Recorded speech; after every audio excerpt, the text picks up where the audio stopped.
just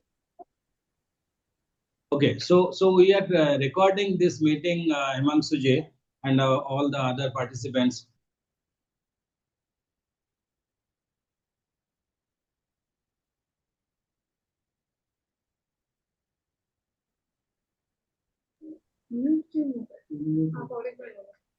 Yeah. So we are taking your permission, Himanshu Ji, for recording this session. There are a lot of people are joining very fast, so we are nice. And we also request those who have joined, thank you very much for joining. And you can also put up your short introduction in that text message, so that though you have already registered, we know, but still it is available with us. But if you actually put up your short introduction in the message box, it will be useful and it will be seen to everyone. You can go ahead with the process. Okay. So now it is 4:05. So we can start. Sumedha, if you can begin. Okay. Good afternoon, everyone.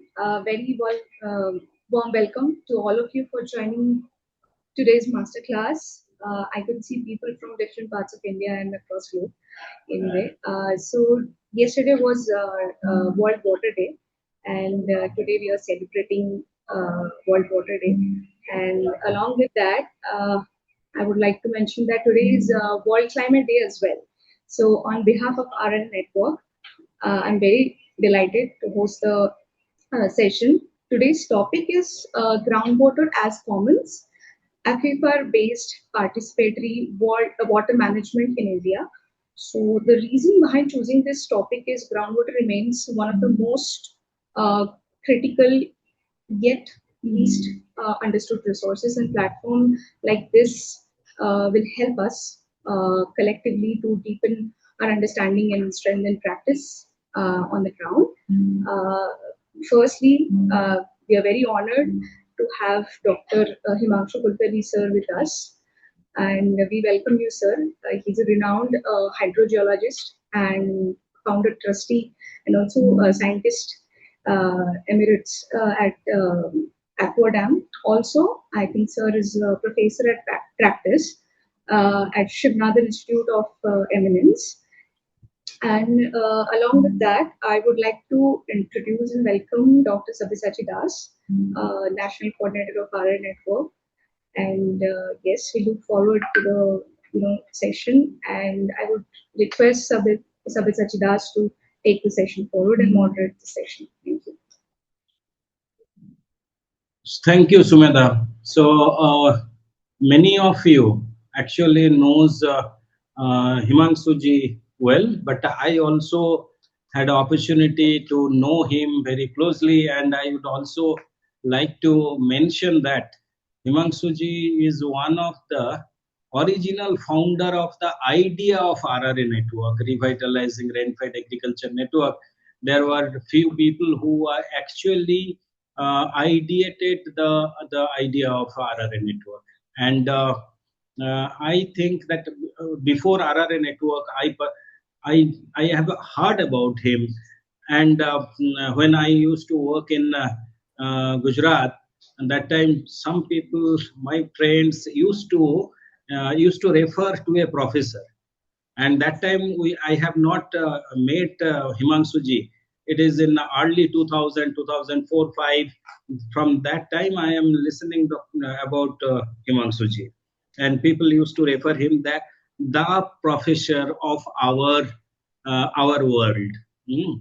And because again, water is a very important critical issues in the drought prone districts like Kutch. So I was hearing his name, but then I got the opportunity to know him well, as ACWADAM was one of the thematic anchor for one of the theme, that is the water resources theme of RRA network. So I could able to interact, and if RRA could able to positions and explain that how the water needs to be managed, and particularly why it is so critical for the rain-fed agriculture.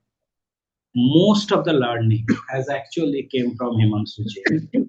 And Himanshu ji not only has a national presence and national recognition, but he also contributed out of the country as well in several countries as ACWADAM.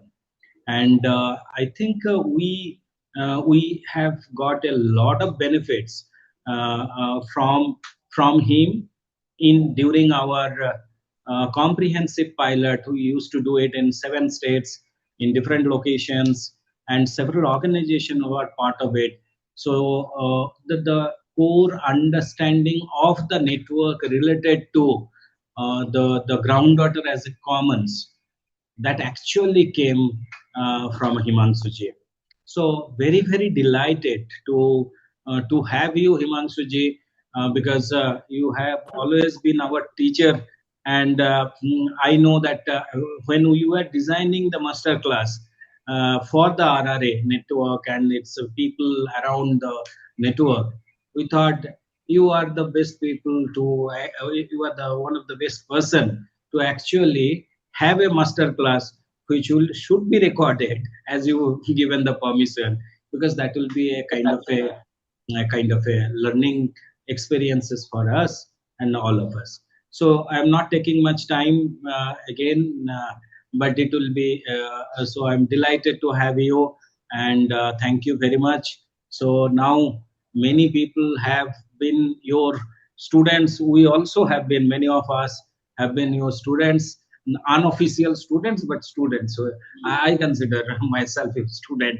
आप मेरे को ऊल करते हो नहीं करते हो मुझे पता नहीं है, but I consider that we have a lot of learning from you. Thank you very much. Over to you, Himanshu ji.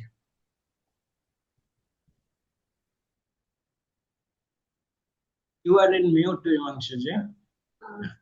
Sorry about that. Yeah, thanks. Good afternoon, everyone. Good afternoon, friends. I thought I'll just straight away begin, because then we'll get some time for discussions later. Let me share my screen.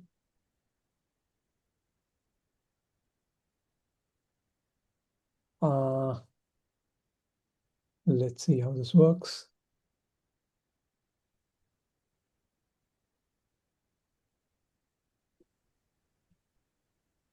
Yeah.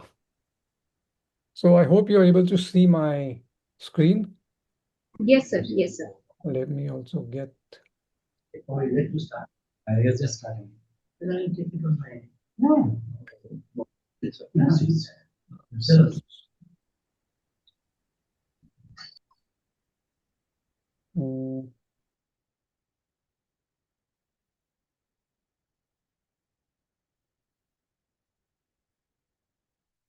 There you go.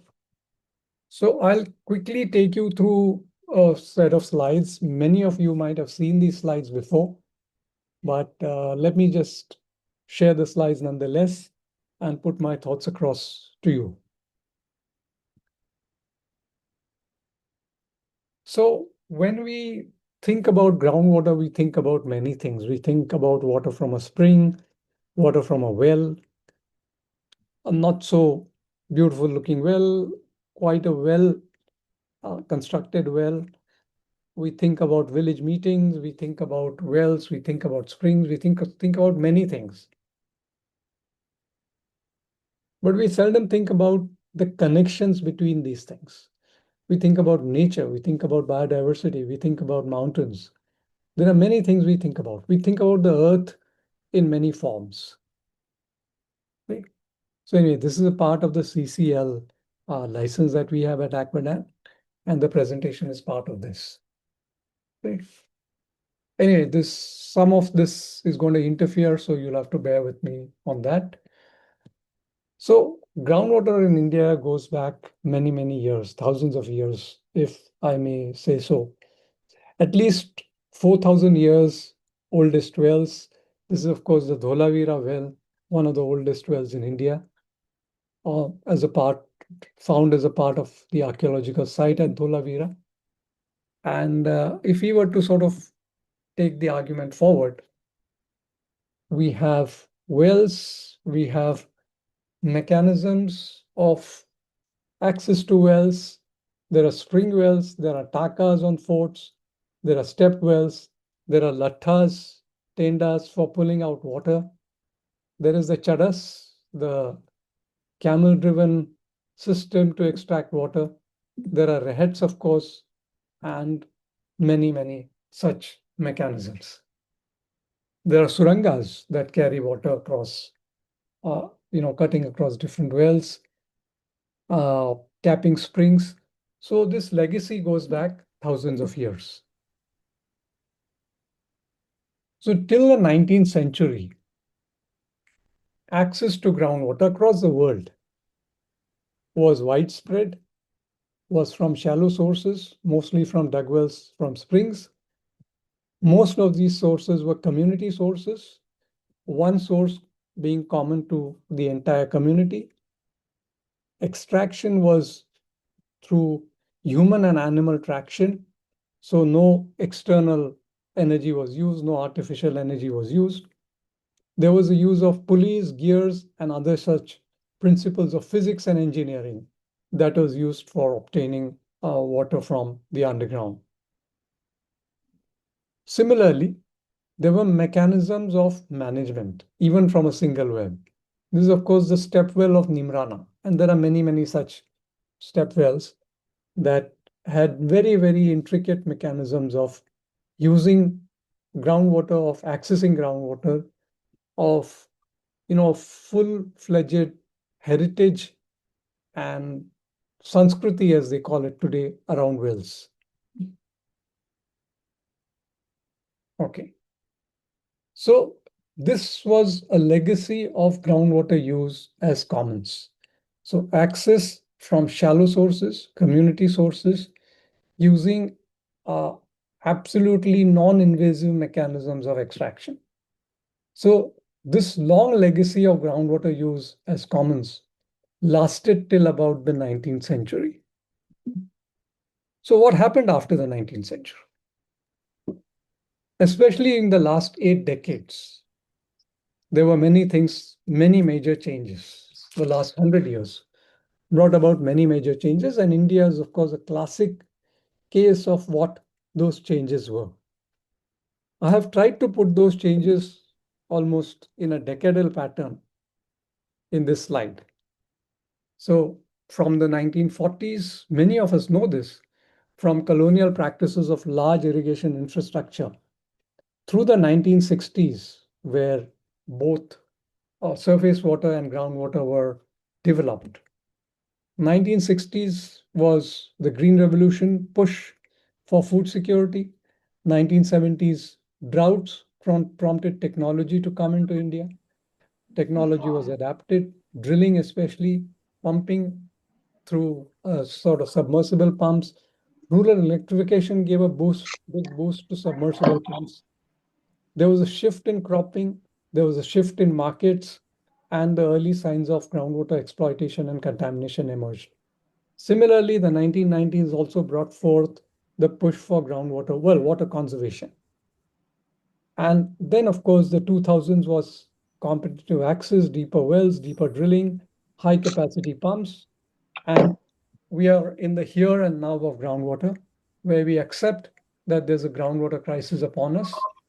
Many good things are happening, but there are some very sort of negative things that are happening also, which is the hydroschizophrenia today that is driving water conservation on one side, but also extraction on the other side. So this story, which evolved over what, about 80, 90 years, maybe 100 years, is a story of sorts. And no other place but India, where you see an unprecedented and largely invisible story that emerged till it became a little more visible in the last couple of decades. Okay. Now, if you actually look at this slide, this kind of summarizes what happened in agriculture. from millets in the early 1950s, dominated by millets in the 1950s, to a dominance of paddy and wheat.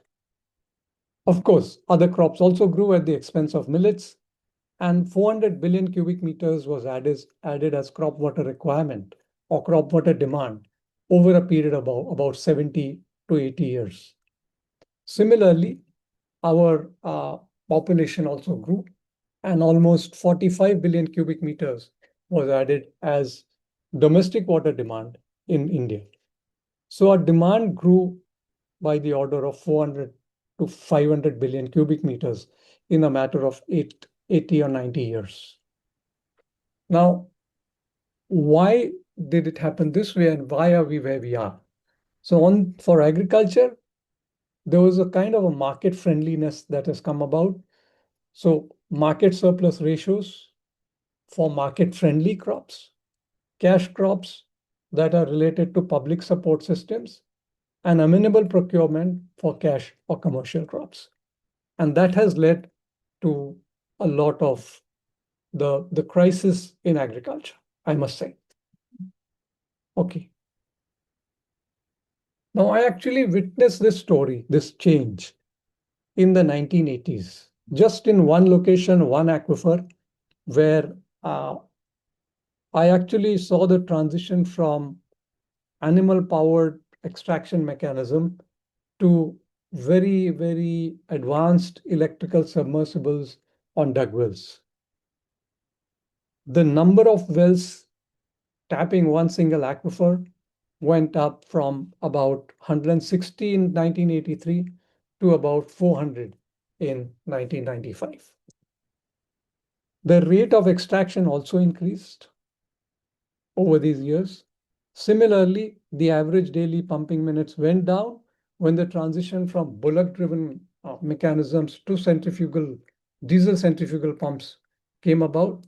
Diesel imposed a kind of a limitation in between, but then progressively it also went up. Cropping patterns changed from jowar or sorghum, maize, and fodder to wheat, onion, and sugarcane. And this led to a severe groundwater extraction or exploitation, I would say, of the shallow unconfined aquifer in this area. So this was in short a story of one location. Now, in the last 70 years, therefore, if I were to summarize, we have increased number of sources. My guess is there are about 50 million wells in India. There are certainly about 20 to 25 irrigation wells in India as per the last irrigation census. Access has become individualized. From community sources, we went to individual sources. That has changed the access to groundwater.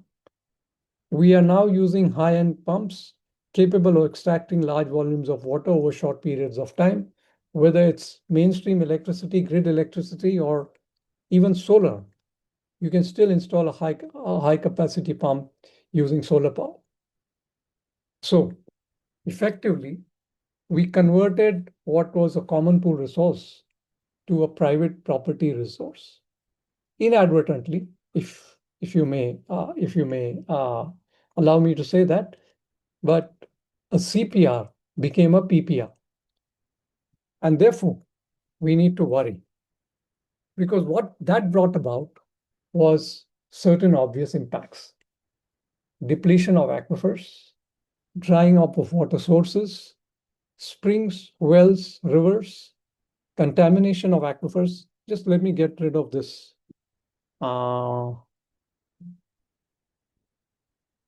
Give me a second. Okay, it's okay. We'll forget that. Just ignore this little cross that might appear on some of your screens. So if we are able to, I don't know, it's not going. Sorry. So contamination of aquifer, groundwater quality in wells has deteriorated, and the larger impact on e-flows or the base flows in rivers. These are, of course, the obvious impacts. Now, the not so obvious impacts. Let me see what we have here. Yeah. Now you can see actually a small video, which will show you what's actually happening to in one area. Anyway, maybe I'll just stop sharing and let me get rid of, if you'll allow me, let me get rid of this little thing here. Sure. Give me a second. Give me a second. Yeah, it is fine. Thank you. Just give me a second. Thanks.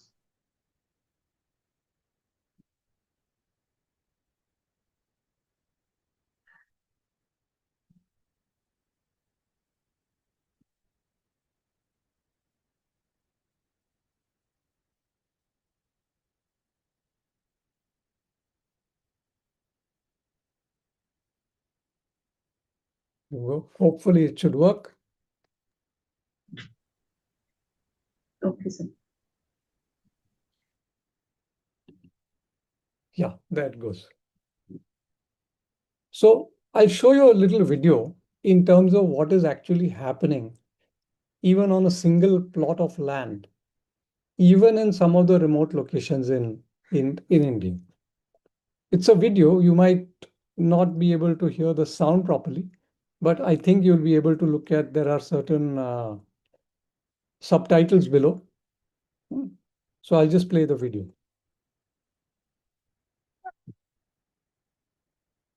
Can you see the video? Yes, sir. Yes, yes. Yes. Okay, there you go.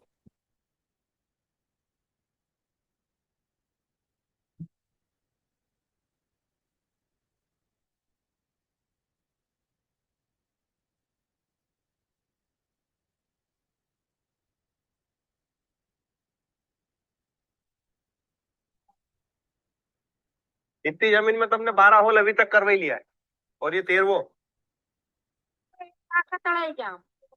गिरेगी pipe गिरेगी तो यहाँ कैसे तुम सोच ही रहो कि यहाँ पानी निकले जाएगा जानकार से दिखवा जानकार का अब किस्मत अपना भटाई कर ला फिर कैसे करें तो पाइप मत कहीं की काठी मत करनी पड़ेगा 500 600 700 500 तो लगाना ही है उसे 500 के ऊपर 500 तो लगाना ही है इसके बाद में स्थिति देखने के बाद में 15 साल का पहला था 250 150 300 लास्ट है अभी तक कर रहे हैं 500 के ऊपर कर रहे हैं 500 से ऊपर ही जा रहे हैं तो ही पानी निकल रहा है अभी है ये 2 नीचे लगवाया ये कितना लगवाया देवकरण लगाया हाँ देवकरण वहां भी नहीं निकले दोनों बोर में पानी दोनों में नहीं निकल है 2 लाख 2.5 लाख रुपया समथिंग खर्च हाँ इधर पानी डाउन होगा तो दूसरा जगह जाना पड़ेगा कर्नाटक चलता बेंगलुरु में 1500 फीट से 2000 फीट करेगा 2000 फीट बेंगलुरु अच्छा पानी नहीं मिलता तो ये भी 2-3 साल बाद क्या लग रहा है आपको बेंगलोर नहीं बन जाएगा The paradox of dependency and a severe crisis is, look, so you saw that, they were talking of destiny, Naseeb. They were talking of luck in terms of striking water, even on a small plot of land. This is not even 1 acre. And they have about 12 to 13 boreholes drilled in about less than 1 hectare of land. And that is what the crisis is all about. And it's a matter of desperation for many to find that water and use it for their livelihoods. And this therefore takes us back to the 1990s or even earlier on Elinor Ostrom's seminal work, or even some of the workers who worked, some of the researchers who worked on commons or common pool resources before Ostrom's work really came to the fore. And Ostrom talks about fundamentally 3 things in her work. It's about design principles, it's about collective action, and it's about institutions.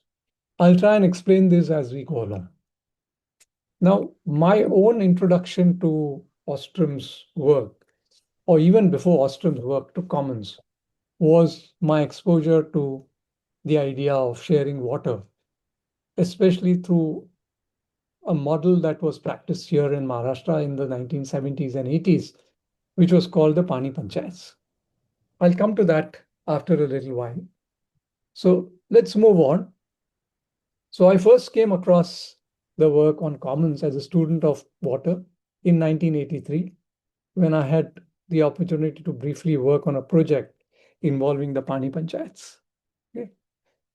And therefore, when we actually look at the whole idea of land division and well yield, and how land gets divided as generations progress, and you have so many holes in the ground, it almost resembles the idea of a glass of water with straws in it. And what that allows us to do is it allows us to think about the not so obvious impacts of groundwater over extraction, which are the social impacts in terms of inequities, in terms of marginalization, in terms of competition and conflict, along with its impact on natural resources or ecosystems. At the same time, bearing in mind that in a country like India, the problem therefore becomes very, very atomistic in nature. Almost every single village in India has a unique groundwater related problem. And I can go on to describe how different kinds of problems are. But anyway, that's not the mandate of this of today's interaction. But the atomistic nature of the problems is important. Now, the paradox really lies in the fact that as we go on increasing the numbers of our wells, so the red line is the increase in the number of wells. In the state of Maharashtra, for example, you can see there's a sudden jump in 1985. The daily abstraction per irrigation well actually goes down with newer systems of pumping coming in. But progressively, as the number of wells increase, the daily abstraction that each well is capable of goes on running down. So it's a typical problem where you have more sources, less yield, the resource gets divided, there's an increasing dependency, and there's a decreasing availability.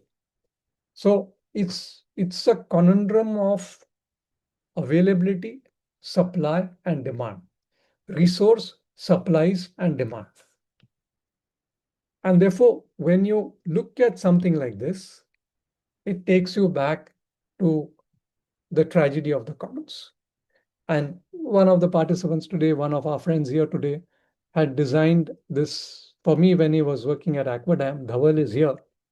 So, the parallel is really about a pasture with a grazing capacity of 20 cows in one cycle.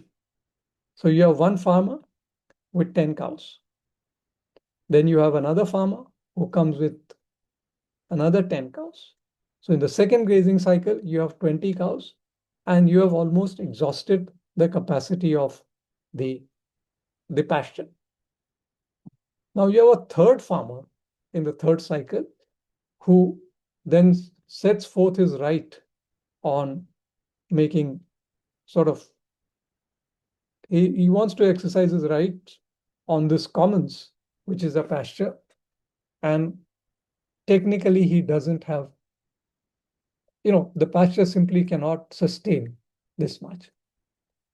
So the degradation or the depletion of the environment is expected whenever many use a scarce common natural resource without cooperating.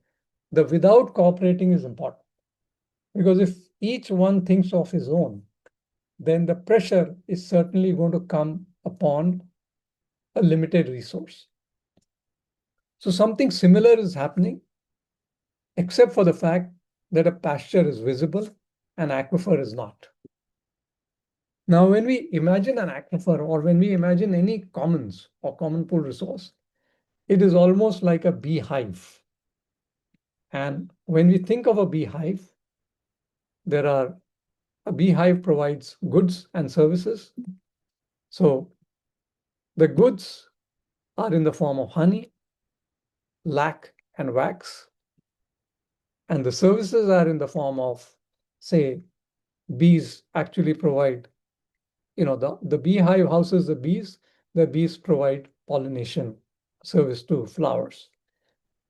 Similarly, the beehive provides housing and protection for the bees. So think about the beehive and think about the aquifer, and then we can draw a certain pattern. Now, the parallel is very, very interesting. And before we go there, if we are able to define or describe for ourselves, as Ostrom has given us, three very important aspects of a common pool resource. And I have, of course, made a few comments in italics for each of the comments that Ostrom has given. So it's a natural or man-made resource system. This is important. Resource system that is sufficiently large in aquifers to store water, to allow water to flow, to allow the stocks and flows of groundwater within a rock formation. A resource system that has certain properties that make it costly, but not impossible to include potential beneficiaries from deriving benefits from its use. Now, what does it mean? It means groundwater access requires sources and extraction mechanisms. And if I have sufficient resources to find a source, to drill a source and put a pump in, I'm able to include myself as a potential beneficiary. Nobody can exclude me. Potentially, nobody can exclude me from being a user. Now, this is very important. It's complicated, I know, but it's very important to remember, especially in a country like India. Now, a common pool resource typically consists of a resource system, the aquifer itself, the stock or host of which resource units are part, and the resource units, those or that which is extracted or obtained, like groundwater. I'll explain this through a diagram. So before we get there, we have different common pool resources. We have forests, we have fisheries, we have water bodies, we have like lakes, rivers, and we have groundwater.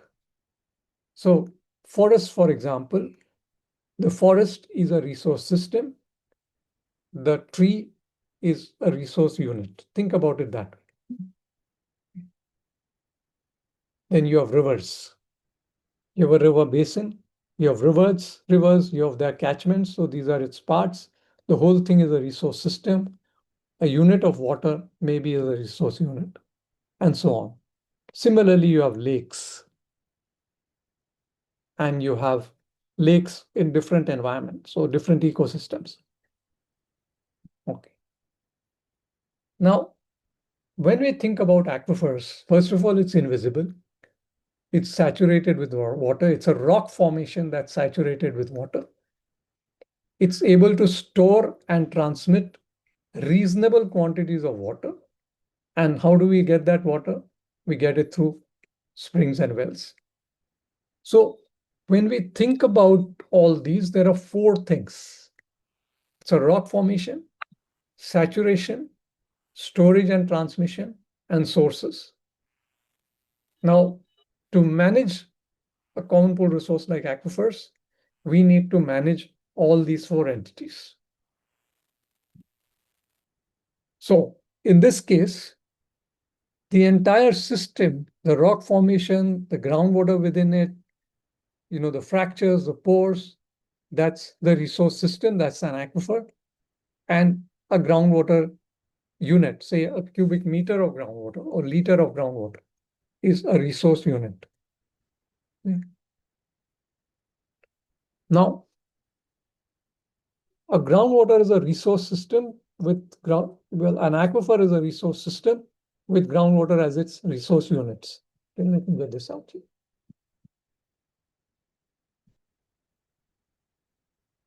Okay. Now, the aquifer actually provides, like the beehive, goods in the form of groundwater units for various purposes: drinking water, agriculture, industry, urban growth, to meet water demands of different types. So Goods usually meet water demands from the groundwater units, or with the help of the groundwater units, they meet different water demands. There are different services that an aquifer provides. Some of these are not even imagined. Okay. Base flows to streams, rivers, and lakes, fairly well imagined, accepted also. Recharge to aquifers as a mechanism of routing maybe excess surface water into the aquifer storage. So the balance water from all the demands of a water balance on the surface is routed into the aquifer as recharge. Religious and cultural rituals, especially around springs, old springs, natural springs, and wells. Aquifers in a long-term saturated state hold up the land from sinking. Now, there is a lot of evidence coming out from many parts of the world in terms of the impact of over-exploitation or over-extraction on subsidence of land. Okay, so it holds up land from sinking while excavating aquifer material, or from reduced stocks in an area. An aquifer also helps maintain soil moisture balance when it is not in an exploited state. So all these are services that a system of aquifers provides.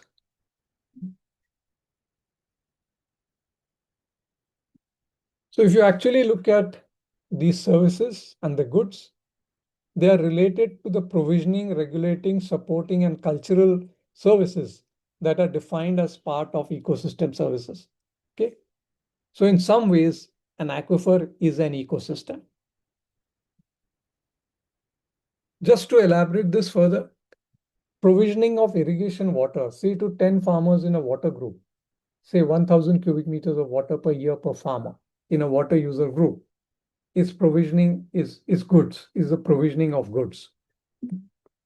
The same aquifer may also be providing base flows, the base flow contribution to river flow, to support ecosystems, including flora and fauna in the riparian zone, in the downstream part, and especially in sustaining dry season river flow. So goods and services are also hand in hand, and they are interdependent to each other. Now, one of the other things we have to remember in terms of the human interventions on aquifers is how do different sources and even aquifers interfere with each other. I'm going to show you two videos. Anyway, I'm just going to forget the audio part of it.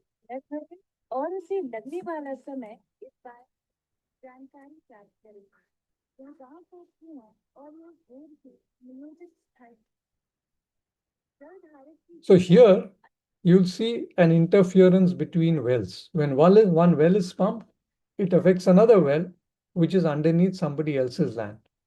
Okay? Whereas when you tap multiple aquifers at many locations, they get connected and they tend to interfere with each other. So we know that very obviously that there's an interference between wells. One well is pumping and how it affects the other wells.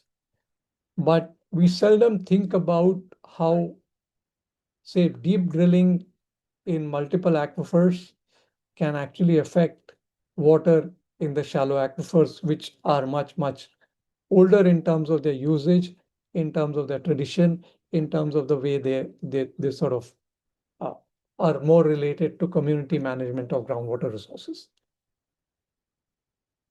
I'll let the videos play for a minute, and then I'll get back online.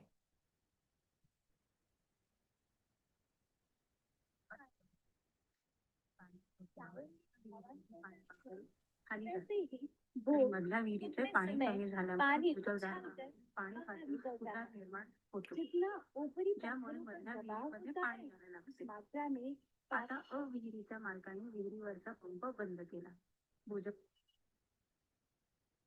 I'll mute both of them. So you can see that it's a very, very complicated system. And because it's invisible, its impacts are also invisible. One of the things you have to remember that in this case, there are multiple uses, there are multiple users, they are tapping multiple aquifers. And all this is a very complex, interconnected system, interdependent on each other. And therefore, in some ways, it's a kind of a complicated commons, but used in a very haphazard way without even acknowledging that this is a common pool resource. So let's go on. So how do you deal with this problem? One of the things we did with a few of us together, a few partners, about 5, 6, 7 organizations. Now there are more than 10 organizations working on this concept of participatory groundwater management, where one is trying to bring together aquifers, aquifer behavior, communities, community decisions and action, and participation on multiple fronts. So PGWM actually looks at about 7 broad interconnected domains. First is it's a science-based approach. Second is it is based on data information measurement. Third is an aquifer or an aquifer system as a unit of groundwater management. Fourth is all this is done to catalyze community level decision support systems, leading to participatory collective action, developing a groundwater management protocol, and mostly through social norms and decentralized, democratized decision making, include regulatory framework that also includes incentives. So this is the broad framework of PGWM. And we've been able to implement it in many, many areas, many partners, many organizations. I'll actually give you a small list of where these have been implemented with, I would say, a mixed measure of success. It's a knowledge-driven process that involves participation, decision, action, and like I told you, and leading to social norms and protocols around groundwater. It is about demand side management, it's about supply side improvement, and it's about understanding resource availability, creating resource conservation efforts, and doing it through a collective participatory manner. All right. Now, it also runs into challenges. And some of the challenges is what I have highlighted here.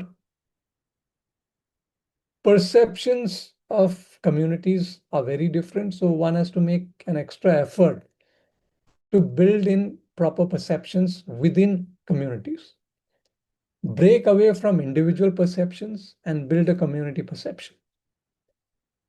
There are subsidies that sometimes defeat the purpose, the very purpose of community management. Markets is a big externality. There are limits to community participation today when the world is moving towards individualization. There's limited amount of aquifer information, especially at the scales at which we work. So problems are atomistic, aquifer information is regional. So there's a mismatch there. There's a disconnect between data, information, decisions, and actions, fundamentally because of this disconnect between information and the atomistic nature of problems. PGWM follows 8 principles derived from work on commons, derived from literature on commons, but mostly derived from our own experience. One is groundwater as a common pool resource as a principle. Clearly defined problems in terms of quantity, quality, equity of access, aquifer sustainability, but acceptability by the community is also important. Principles and processes of management cut across different uses like drinking water, irrigation, urban, for example, now emerging, and so on. Minimum unit of management can be the local aquifer, and maximum unit of scale should be systems of aquifers in hard rock regions, including mountain regions. In large aquifer systems, you can work at community or clusters of villages, tapping an aquifer on an aquifer system, and it could be a fairly large set of villages. You need a long-term engagement of at least 3 to 5 years. It cannot be done over 3 to 4 months, 5 months, 6 months. Planning, management, and monitoring has to be executed by the community with support from support agencies. And it's a combination of modern science, local traditional knowledge, and demystification of the aquifer science becomes a core piece in taking the whole process forward. Okay. Now, there are many examples. I've just cited a few. The Pani Panchayats are the earliest example I can think about, where delinking of land and water rights by Vilasrao Salunke just after the 1971-72 droughts through his organization called Gram Gaurav Pratishthan actually led to about 100 to 200 Pani Panchayats, both on surface water and groundwater. Small ones, 50 hectares, 100 hectares, 200 hectares, which involved sort of cooperation, delinking of land and water rights. Then there was the Andhra Pradesh Farmers Management Groundwater System, again, a hydrology-based system of groundwater management. Then there was Hivre Bazaar, an individual-led, Panchayat Raj institution-led effort at water management. Then, of course, the big Atal Jal program. And then there were many, many PGWM pilots. The PGWM pilots themselves, where we were involved, ACT was involved, PSI was involved, many of WASAN was involved, and there were many, many organizations which have stepped in afterwards. This included sharing of wells, pooling of boreholes, regulation of deep drilling, drinking water source protection, participatory spring share management, especially in the mountains, with organizations like Chirag and PSI. PGWM integrated into participatory irrigation management pilots, especially in the canal command areas in different parts of India. This involved changes in cropping pattern changes, crop cycle changes, shift to low water requirement varieties, and many, many such efforts. And of course, now evolving into what is called careful irrigation and agroecological practices. Many people have contributed to this canvas, and I can go on in listing more and more, but I thought this could be a good beginning for our discussion. And it has come with a mixed measure of success. Along with Arghyam, some years ago, we were able to develop a protocol for PGWM. It looks at, what is the problem we are trying to solve, and a process method that involves action research on the ground, training and capacity building, and a certain degree of outreach and advocacy that led to a fairly concentrated effort on PGWM, and then taking PGWM to the next level of scaling. At the end, what I would say is managing commons like groundwater is about integrating communities to go on to cooperative management of ground. In many ways, it's the 7 Ps for the 3 Cs. In order to integrate commons, communities, and cooperation, you need 7 Ps. Principles, like I talked about just now, human behavior, dealing with tensions, competition, and conflict, dealing with people, processes that are collaborative, participative, whether it's data gathering, whether it's database community decisions, practices that allow collective community decision-based action or collective action around groundwater, and policies that promote securing and sustaining good practices, and moving away from command and control kind of policy making. Two more P's are required, and these are in the form of partnerships and a plurality of approaches. Getting to one goal in one area, we're getting to the same goal in two different areas, might require two different trajectories based on the 3 C's and the 7 P's. And that is what experience has told us, that there is the possibility of a plurality of approaches. There is no one size fit all solution for the groundwater problems that we have in different parts of the world, in different parts of India, and therefore plurality becomes important. But the goal is singular. It's about commons, it's about communities, it's about cooperation. And I would therefore like to end on that note that, the story so far from our own experience is that, science helps us understand the resources. It helps us understand aquifers, whether it's hydrogeology, hydrology, climate. Engineering, technology, and innovations allow us to integrate science to efficient supply. Social sciences, economics allow us to manage demand. And balancing the economy and ecosystem can be possible only when economic incentives are provided for higher ecological values, such as low water requirement crops, promoting low water requirement crops, uh, eco-friendly urban development, eco-friendly infrastructure, and many, many such mechanisms. Now, the more we think about it, the deeper we'll have to go and deal with it on the ground. I'll stop here and we can maybe come back to a little bit of a discussion going forward. I thought I'll stick to this time, about 45 minutes that was given to me.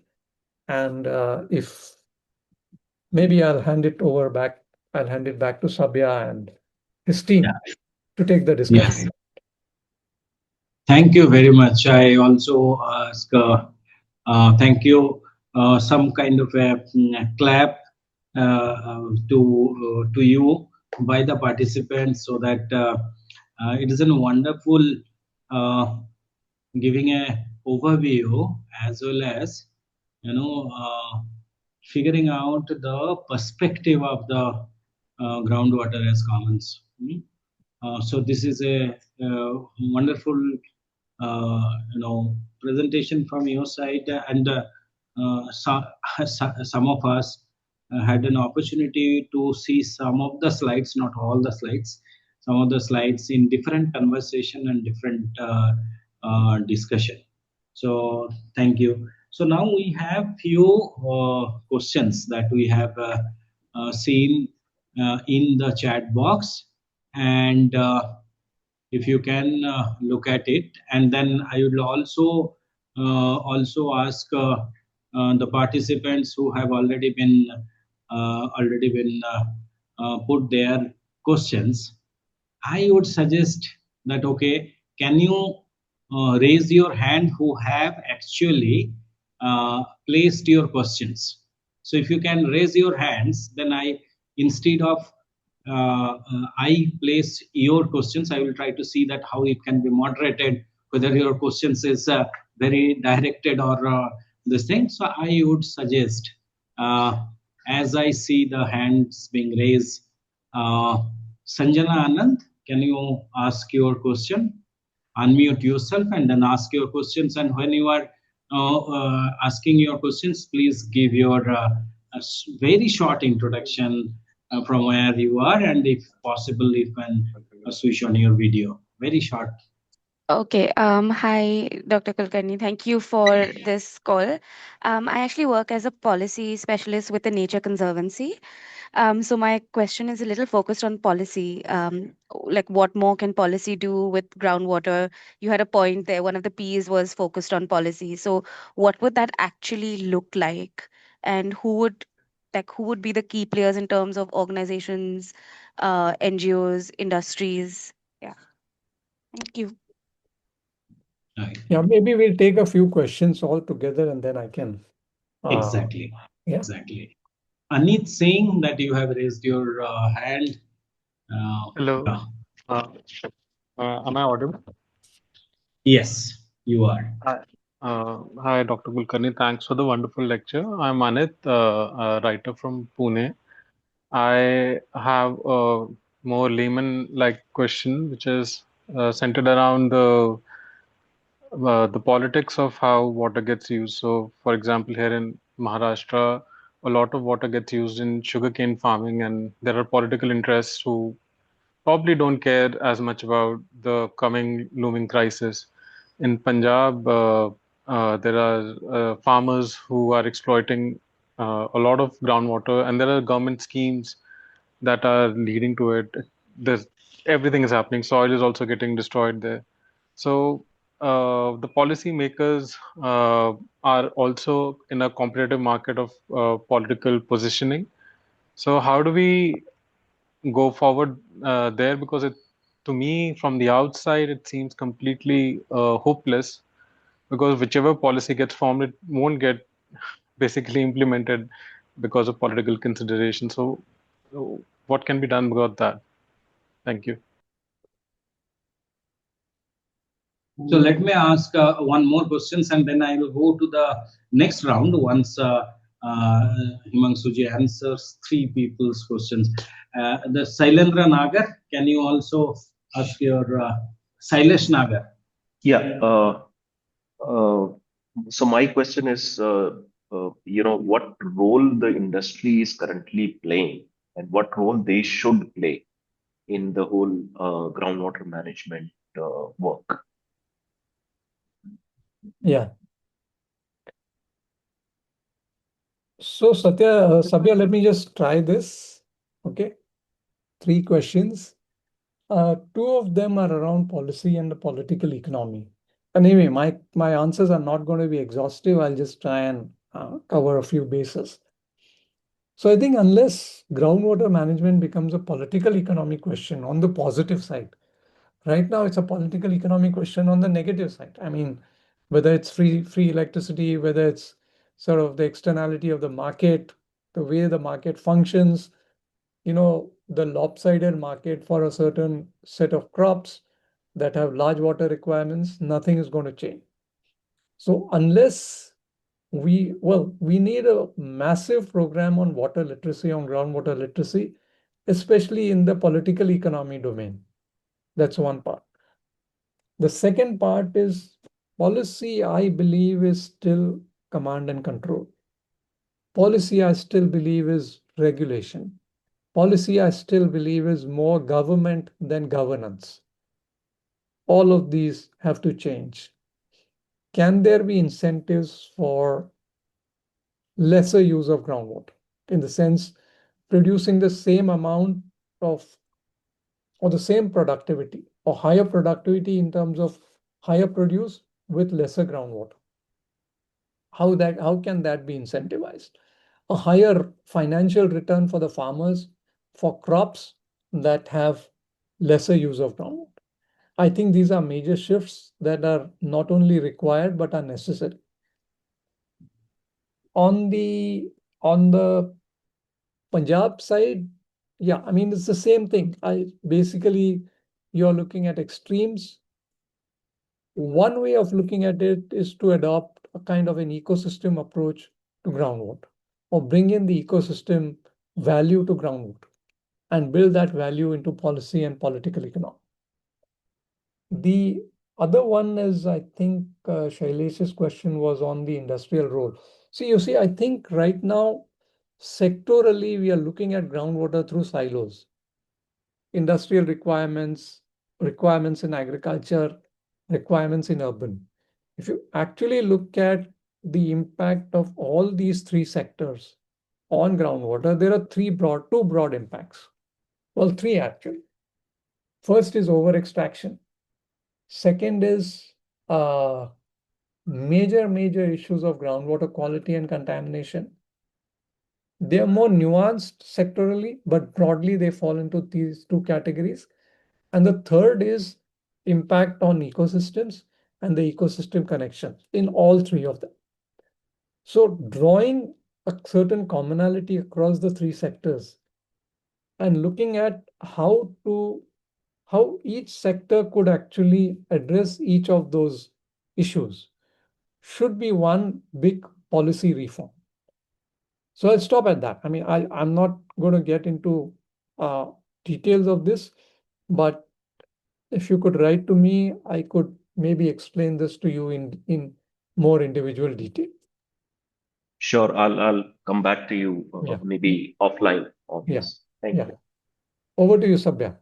Yes, so before I go to the next three participants who have raised a hand for asking few questions, can I also request Himanshuji that even though there is a need of understanding the political economy in and around agriculture and particularly on the use of groundwater, you have also been uh,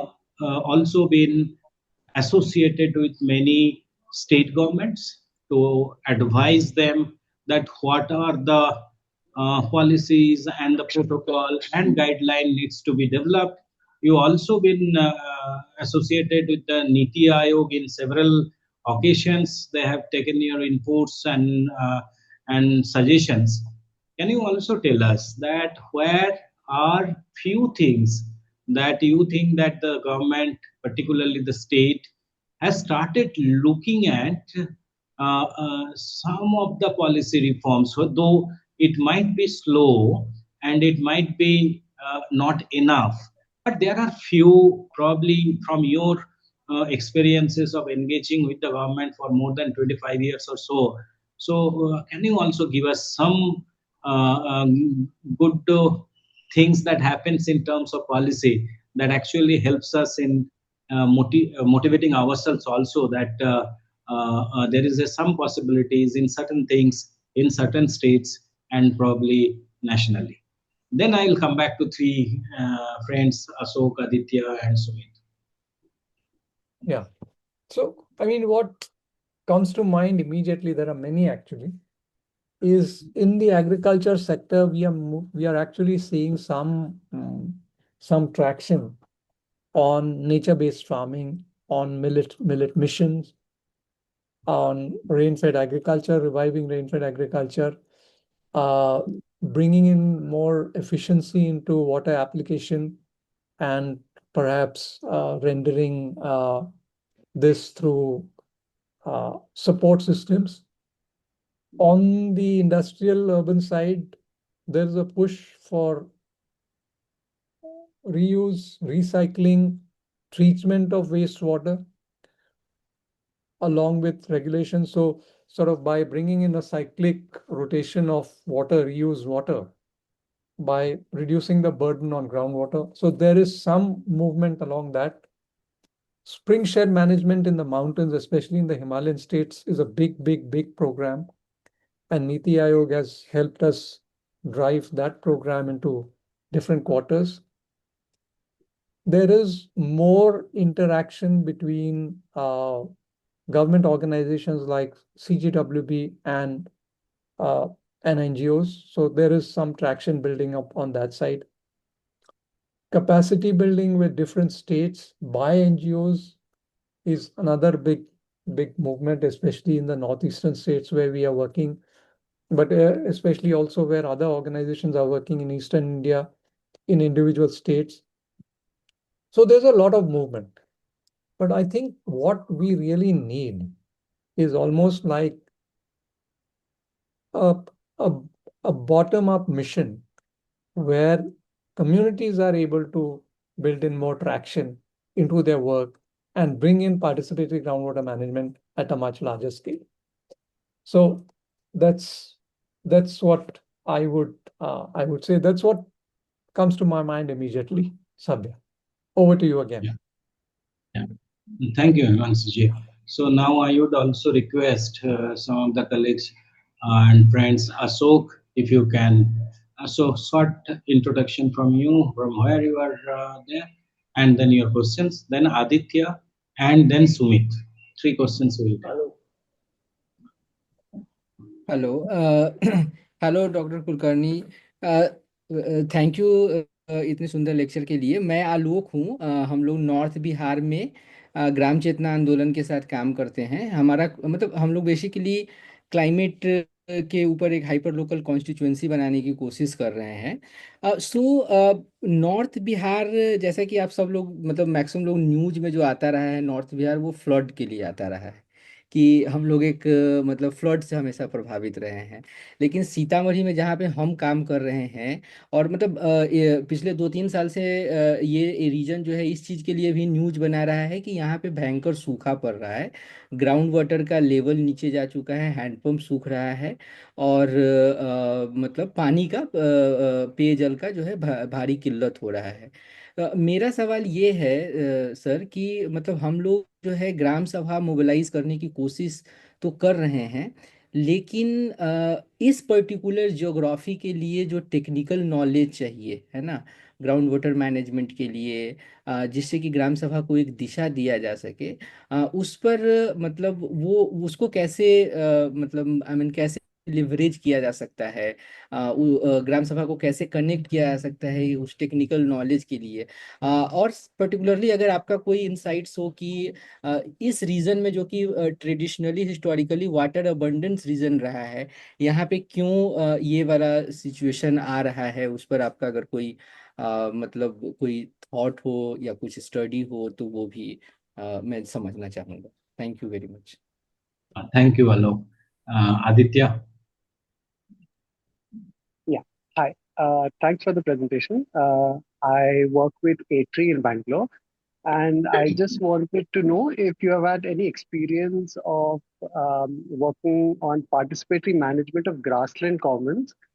In Maharashtra, especially, there are these enormous gyarans, and they have linkages to groundwater recharge systems. And what's the relative benefit of this approach of focusing on participatory management of these commons versus more engineering and demand side solutions that the government typically focuses on? If you could shed light on whether those approaches are useful to consider and whether there should be more focus made on those approaches from the government. Thank you, Aditya. Now, Sumit. Yeah. Uh, thank you, the organizing the lecture team and the Professor Kulkarni. I'm Sumit and I'm from Nagpur and I'm joining from the University of Bristol. I'm doing here a MSc Global Development and Environment. My question is the participatory groundwater management. Assume communities can collectively manage the aquifer as a commons, but in the caste stratified villages where access to water has historically been unequal. So, how can such model ensure equitable participation and distribution rather than reinforcing existing social hierarchies? Thank you. Yeah. So maybe I'll take these three, Sabya. Yes. Yeah. So let me begin with the last question. So one of the things that PGWM tries to do is it tries to address this enormous challenges of social hierarchies that are built on an environmental inequity. Nature itself is iniquitous. We have to understand that. So if you take a single aquifer anywhere in the world, and if you actually look at wells that tap one single aquifer, like imagine for a moment that everyone who's tapping that aquifer as a well. Fundamentally, not two wells are going to be similar. Wells actually fall into 4 categories. Some wells are low yielding, seasonal.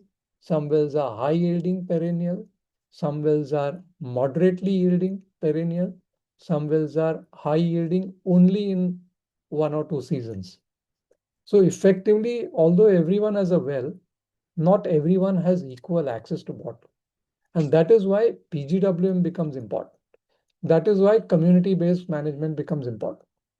So We actually build social hierarchies onto a template which is environmentally, naturally iniquitous.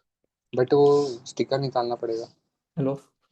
Is someone speaking? Can they mute themselves? Yeah. Sure, sir. We'll do it. Yeah.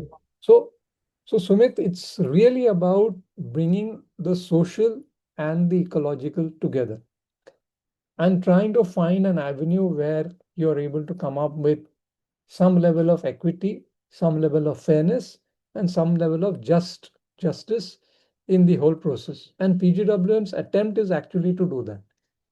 Whether we have a success story on that, I would honestly agree that there is no success story where you actually have 100% redressal of the equity concerns. But through PGWM, there is also some improvement in the iniquitous issues around groundwater. For Aditya, yes, the grassland issue is, of course, the big thing.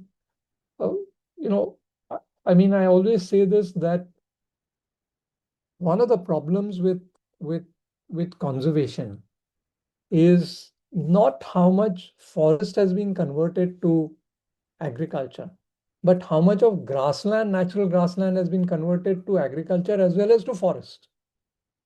So if you actually look at the degradation of grasslands across the world, but definitely in India, it is far more serious than the degradation of forests. And grasslands have an interim, perhaps an optimized, I would say an optimized scenario where recharge to groundwater is concerned. Perhaps better also in terms of their comparison to what forests can do in a recharge area versus what grasslands can do in a recharge area and to recharge. So it's important in mechanisms like large-scale managed aquifer recharge and catchment protection. For Alok, in the North Bihar context, again, a very complex situation that something like a facilitation is required when we look at technical knowledge to the Panchayat Raj connection, that connection. And unless organizations who are dealing with this connection are fully equipped to understand their local groundwater and explain that or bring that into the discussion with local communities, things will not change. Floods and droughts even in areas like North Bihar are probably going to be a more frequent event going into the future. Honestly, I don't have an answer, but there are friends there. There is Make Pine Abhiyan, Eklavya Prasad, with whom we worked in 5 districts of North Bihar, where we tried to understand the typology of groundwater within the typology of floods and come up with a certain set of possible ways forward. So complicated, but I think through a more systematic approach through facilitation to Panchayat Raj institutions, it's easily possible. Back to you, Sabya. Yeah. So thank you. So now, so one point, Alok, that Himanshu ji has said that ACWADAM actually worked with at one point of time Make by Abhiyan, and there are people there, so we can help you in connecting with them as well. They are nearer from you, and many of their people have been trained by ACWADAM earlier. So probably you can connect with them, and if you write to us or we can connect with them. Now there are 2 more questions, probably 3. One is Sanmita Raghu, and then I saw that there is a question very specific to Maharashtra by Parash. Parash. So, and then there are there is Rani who have also asked Rani. Yeah. So 3 of you, if you can just switch on your video and very short introduction from where you are, and then question. Starting with Sanmitha Raghu.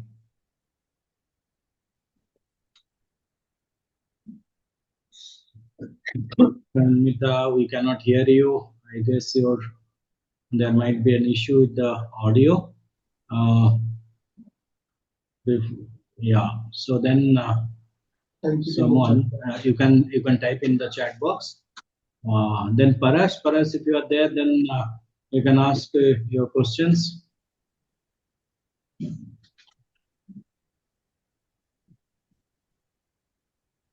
I can't hear anyone.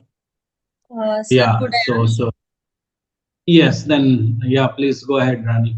Yeah, thank you, sir, for the wonderful lecture. And sir, I'm not an engineer. I don't have much knowledge in all these fields actually.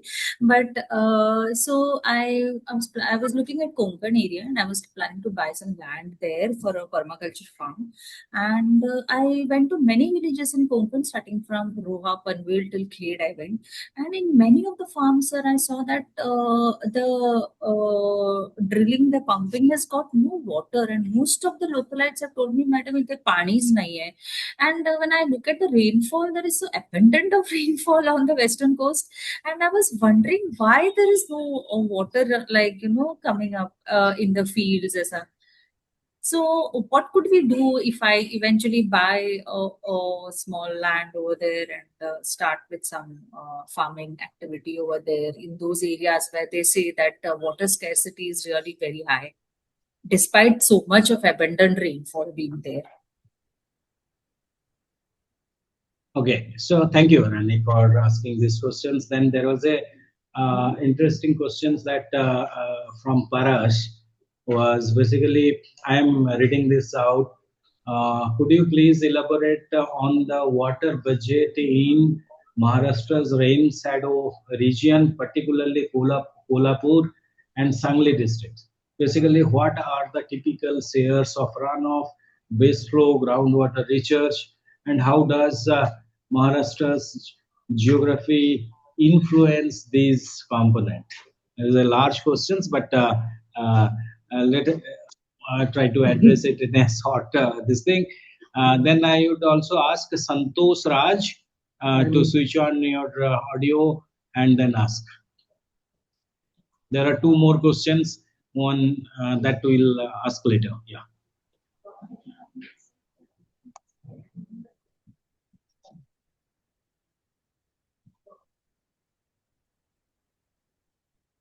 So we'll take another two questions. So should I take two more questions or yeah? So another questions from Sanmita Raghu is the sir. Is curious to know that whether aquifer management is in both necessary and feasible in the urban and peri-urban areas such as Bangalore, Pune, and Chennai. Yes. Santosh. Yeah, these three, and then we'll address the last two. Okay, very quickly. Yeah. So I'll leave the Konkan question that Rani asked because I think one of the problems we have in our own thinking is when we look at water, we look at rainfall and we say that, okay, if there's more rainfall, there should be more water. Groundwater availability is a consequence of water in the aquifers. And unless aquifers have enough storage, aquifers have enough sort of size, aquifers have enough properties that allow for that rainwater to get stocked, we can't make that relationship. So I really don't have a solution, immediate solution to your question in terms of where you could buy land. And I wouldn't even venture that way because I wouldn't want to advise an individual on anything to do with groundwater. The question on water budget in the rain shadow regions of Kolhapur and Sangli, difficult question again, because one is in many of these areas, there has been a fair amount of groundwater extraction. Base flows have depleted, although there is river flow. A lot of the river flow comes from sewage. A lot of the river flow also comes from certain dams. So it's difficult to really look at a natural water balance. Groundwater balance is possible. We have done some efforts in some of these locations, and we have found that groundwater balance is also influenced by many externalities in these areas, including a severe issue around water quality. On the aquifer management in urban areas for industry, yes, necessary, feasible. We have actually done some efforts in Bangalore along with Biome, one of our partners. We have done many efforts in Pune. We are actually dealing with, we've mapped aquifers for Pune. There's a groundwater cell established for Pune along with some of our local partners here, including somebody called Bhujal Abhiyan. And we have come up with a strategy for urban water management for the city of Pune. We are doing something similar for Pimpri Chinchwad, and we are working with a few partners. Some of them are here we've begun some work in Mumbai as well on managing the aquifers of Mumbai. So easily feasible, necessary, of course, certainly necessary. What it will lead to remains to be seen. Back to you again, Sabya. Thank you, Himanshu. Last two questions we will take because the last 5 minutes, and I need also 1 minute to kind of a thank to Himanshu and participant also. So one is Santosh, if you can hear, you can switch on your audio, and Manikanta. Please go ahead.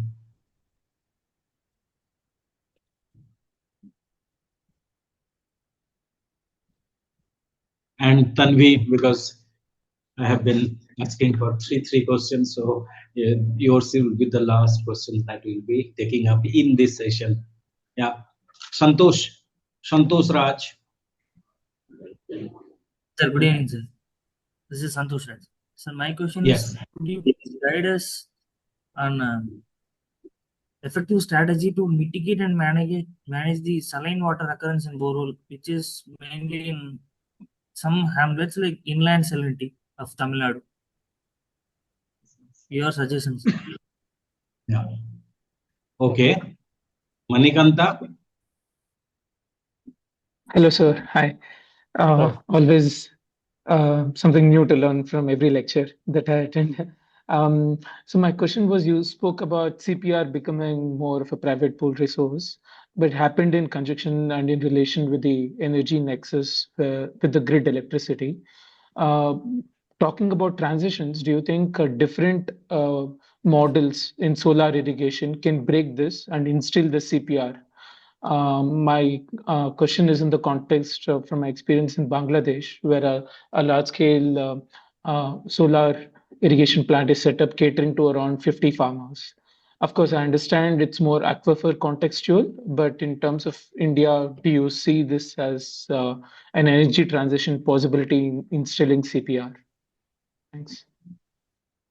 So last is from Tanvi. Hello, sir. Thank you so much for your lecture, and so nice to hear you again. I have a question which links a bit to a previous question around karst and groundwater and their interconnection. And given that land India was historically sort of ordered based on caste hierarchies, and groundwater came to be used fairly more recently in that in comparison, and groundwater degradation or salinization has happened even more recently. Have you observed, because of hydrogeological variability and groundwater being an increasingly scarce and more marginally valuable resource, any sort of delinking or unsettling of pre-existing caste relations where some marginalized caste households may have now better groundwater access compared to middle or upper caste households? And this is something I've observed in Tamil Nadu, and I'm trying to see if there is anything else that already documented. Thank you so much. Yeah, so Tanvi, to be honest, I haven't really thought about it in that manner. But let me think and get back to you. I think there are possibilities, especially with, especially with the Adivasi population and how it has been able to move to a slightly better set of livelihoods through interventions, through systematic interventions, as compared to where it was, say, 20 years, 30 years before. There are examples, okay? On the saline water thing, inland salinity, I think we need a more systematic study, one feasibility study in terms of what we can do, what is possible, how long it might take to mitigate inland salinity. I think time is also something that we need to understand in terms of the interventions that we propose. On Mani's question on energy groundwater, I think we have to be very careful with solar, because solar, I think, has certain advantages over grid, but solar is not the it's still an open-ended thing. And I think if we are able to integrate, say, managing aquifers along with managing water for livelihoods, water for economy, I think that's when solar would work. So solar provides us an opportunity, but it's not, again, a final solution to the problem. Before I sign off, before we actually hand it back to Sabya, I thought I'll just share 2 slides with you because they are related to many, many questions that have come in the chat box. Okay. So if you'll allow me, Sabya. Yeah. Please. See my slide? Yeah. Yeah. So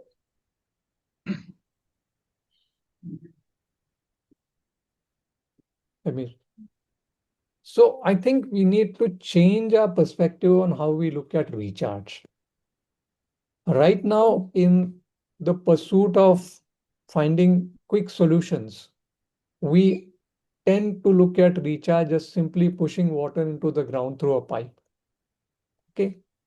We need to change this perception. We need to change this perspective, do away with it, and think about recharge as the addition of groundwater to the existing storage in the aquifer. Understand the aquifer. Look at recharge through an aquifer-centric approach rather than what we do on the surface related systems. So this is one perspective that we definitely need to change. The other thing we need to change is, so when we look at managed aquifer recharge, we also need to think about, how is that going to be adequate protection of human health and environment? Bring in that process. It's not about just recharge. It's what happens to that water after the recharge part is executed. It shouldn't be open-ended recharge. On the urban side, we have to be very careful because not only are we extracting groundwater, but every little infrastructure that we build, especially deep infrastructure, we are interfering with the aquifer system. We are actually doing subsurface excavation that may not be so desired. We are changing especially with the shallow aquifer systems that are so prevalent in large parts of India. We are changing the flows, we are changing the stocks, we are removing valuable aquifer material permanently. So a lot of the sustainable storage in the aquifer is permanently gone through infrastructure. So bring in aquifer thinking even when we design, when we plan, when we think about infrastructure. So I thought I'd just show you these 2 and hand it back to Sabya. Yeah. Perhaps for his conclusive remarks. Yes. No, conclusion remarks is that I think we are into the last 2 minutes. Probably we started 5 minutes late, so we'll take a 5 minutes extra. So thank you very much, Himanshu ji. But what I also get a sense that there is a need of a collective responsibility, the stewardship, that and the community-led governance that might work, which has been a lot of that has been the learnings that we got from ACWADAM and Himanshu ji in the network, and some of the network principles I see that it is very, very important to understand when you are actually looking at commons, and management of the management and governance of the commons. So need to and the people who have worked on this subject, they have spent their life. So it is a some of the young people who joined this master class. I would also say that it is a long. You do not know that how from when Himanshu ji started this agenda, and it's a 40 years, I guess. And we have some success, some, and many people have learned from his work. And then I also see that along with that, a bit of a principles of collective action, a bit of a principles of the networking. Try to reach out to everyone to engage with the conversation. A lot of conversation has come on the social, economic, political, technological, all these things needs to be looked into a frame. So it is not an isolated only technical aspects, but it is a socio-political aspects as well. So a lot of solutions, and if you look at many of our organizations who have been associated with ACWADAM and RRA network, they could able to initiate some of the experiences while working with the community. So it is important to have two things. One is that let us be patient on this. Look at all the things together and try to build a consensus for the collective responsibility for managing groundwater more effectively. And the last point I would say that which I actually learned from Himanshu ji and team is that when we are talking about this, we must look at the not only the hydrology, but understanding the aquifer would be very, very important. And I would say that many of you also learned a lot from Himanshu ji in their class, his class. But the ACWADAM also run a course on the aquifer and the groundwater management. Whenever those announcements come, please convey this to your organization, whether it is civil society organization, whether it is an academic institute, and it will be a bit of a life-changing experiences if you actually go through those program by the ACWADAM. And Himanshu ji, thank you very much. Not only so you have actually opened up these knowledge systems to the country, our network. A lot of members have learned, and we really appreciate you. Thank you that you have given us this time, and we will also take this some next level master classes. I know that you will, whenever we come for knowledge, you don't say no to us. So I will take that advantage from you, and thank you very much, Himanshu ji, for wonderful. It's always something new learning happens whenever we interact with you, and very much privileged to have you today. Thank you. Thank you, Sabya. Thank you, everyone. Thank you for listening to me. Have a good evening. Bye. Yeah, thank you. Bye. Thank you so much. Record stop करो and then end.